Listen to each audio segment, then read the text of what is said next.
வாங்க வாங்க வாங்க சாமி வாங்க. இந்த வீட்டுல பேய் இருக்கு. யோ, இந்த வீட்டுல பேய் இருக்குதான் உன்னை கூப்பிட்டது. ஐசியமா இப்பதான் கண்டுபிடிக்கிறியா நீ? டேய் கொஞ்சம் சும்மா இருடா.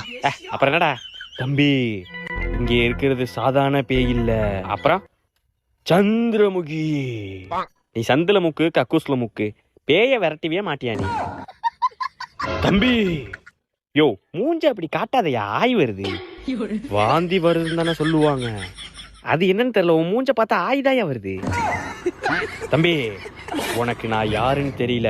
பேய விரட்டிட்டு வந்து நான் யாருன்னு காட்டுறேன். A few minutes later. தம்பி இங்க வா, புடி. இன்னைக்கு ராத்திரி 12 மணிக்கு இருட்டா இருக்கும். யோ, ராத்திரி 12 மணிக்கு இருட்டாதாயா இருக்கும். தம்பி, அந்த பலூன்ல தான் பேய் இருக்கு.